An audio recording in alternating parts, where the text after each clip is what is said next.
आमर भाषा अनेक किंतु भाव एक आज भी पृथ्वी आश्चर्य होते भाषा एत धर्म भितर भारत एक और अभिन्न रही किपर आम विविधता भितर एकता को पाथेय कर समस्ते एक कारण आम मैंने गोटे सांस्कृतिक बंधन आबद्ध हो रही महाकवि शारदा दास विविधतार मध्य एकतार मंत्र शुणाई से लिखिं तहु से ओडराष्ट्र व्रतखंडे सर्वकाले अर्थात ओडिशा सर्वदा भारत अंशविशेष रही आसी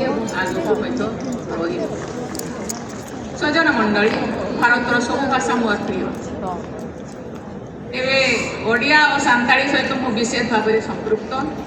भारतर विविध भाषा पाई आमे समस्ते गर्वित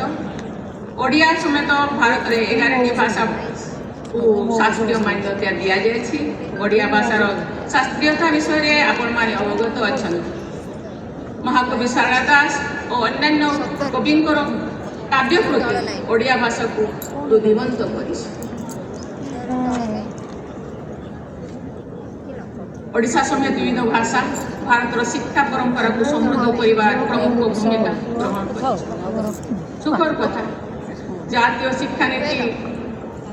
2020 मातृभाषा शिक्षादान को सर्वाधिक गुरुत्व दि जाए कारण मातृभाषा शिक्षा लाभ कर पिला माने निज संस्कृति और परंपरा सहित जोड़ी रही था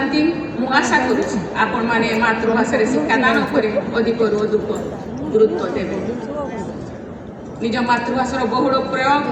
एवं उच्चतर गवेषणा समस्ते